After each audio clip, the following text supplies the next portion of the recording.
Alô, galera do Arena Games, Márcio Filho, direto de São Paulo, cobrindo a Brasil Game Show 2012. Conversando um pouquinho com os produtores de alguns dos principais títulos que chegam ao mercado ainda esse ano e no iníciozinho do ano que vem. E agora eu tô aqui com o Jason, que é o produtor do badaladíssimo Fórmula 1. Hi Jason, nice to have you here. Nice to meet you. Glad to be here. I'm glad of it. Jason, we can talk something about the F1. So the Formula 1, the F1 game. So please tell people what of new kind of things is going to be on the new F1 game. Okay, so we have a number of new modes and quite a new improved features. So with regards to the modes, we have the Young Drivers Test, which mimics the real-life Young Drivers Test that happens every year at Yas Marina. It serves as a tutorial, so those people that might love to play Formula 1 but don't know the sport and how technical it is, it teaches them how to drive a car, how to drive around corners, what DRS is, what KERS is. So it provides a starting place for everyone to get into the game. We have the Season Challenge. So the Season Challenge is a cut-down career. It's 10 races, which are 5 laps each. So it's really good for people who just want to quickly have a race. The aim of the mode is to win the championship and score as many points as possible, so then you can compare to your friends in a leaderboard. You basically have a rival and you have to beat them in a best of 3, and if you beat them you get to drive in their car if you wish, so it makes it so you can move teams really quickly. And then we have Champions Mode, and Champions Mode, it's pretty special Formula 1 this year in real life because we have 6 world champions. And so we've created a mode specially for that. So there are 7 scenarios where you play against each of the 6 world champions, and the final scenario you have to compete against all 6. Each different scenario has a different aim and a different track and different weather conditions. So those are the kind of core features. We've also improved the weather. Previously it would rain on the whole track, but now it can rain on only a part of the track, so a weather front can come in. It's really great for strategy because you'll be driving around and it's dry, and then suddenly on one particular corner it'll be raining. Do you come into the pits and change your tyres, or do you stay out and risk it? So there's a real good strategy there.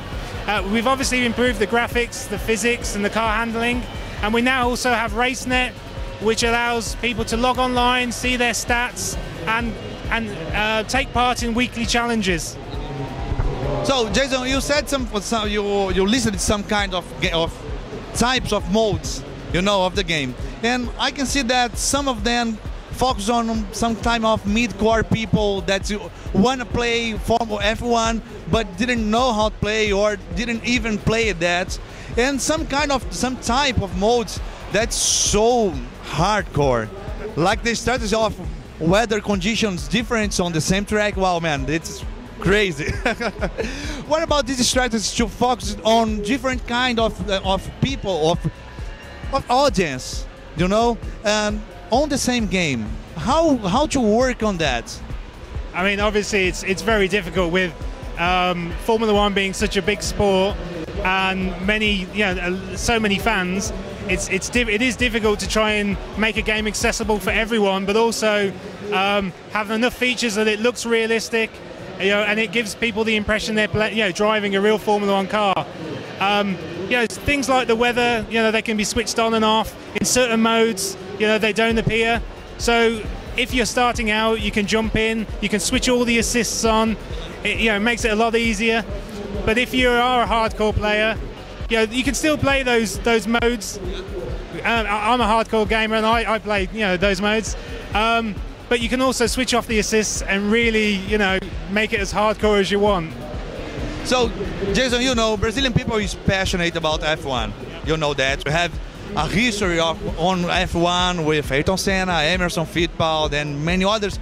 Nowadays, Felipe Massa, that's not so good, but he's Brazilian, okay? He did well at the last race. Yeah, okay, he's there, okay. What can Brazilian people expect focusing on his passion on F1? Can we expect a localized game? What Brazilian people will be seeing on the game and will be recognizing himself? Yeah, I mean the game has Brazilian language, So the race engineer will talk to them in Brazilian, Portuguese. There are Brazilian racers on game. I mean, obviously we have the 24 drivers. So we have Massa, we have Senna. So we have all the key drivers. We have the Brazilian track, obviously, which is an amazing track, fantastic track to drive around. Yes.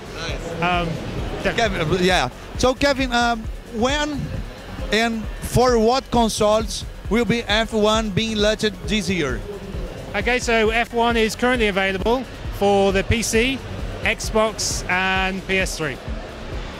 Are you working on the next version of the game and probably to Wii U? Are something on the way for that?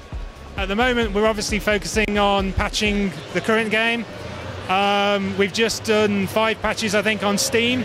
The PC version's on Steam, so it allows us to release patches really quickly. So users can go on our forums, go on Twitter, and they can communicate with us what bugs they're finding, and we can quickly try and fix that, push it out. So at the moment, we're focusing on getting those patches into the game. Jason, it was a pleasure to be with you here. So please let your message to people who is listening to you on Arena Games. Hi everyone, my name is Jason Darby, and I am a game designer on F1 2012, and I hope you enjoy the game. Jason, I'm glad to be with you here. Thanks. Thank you.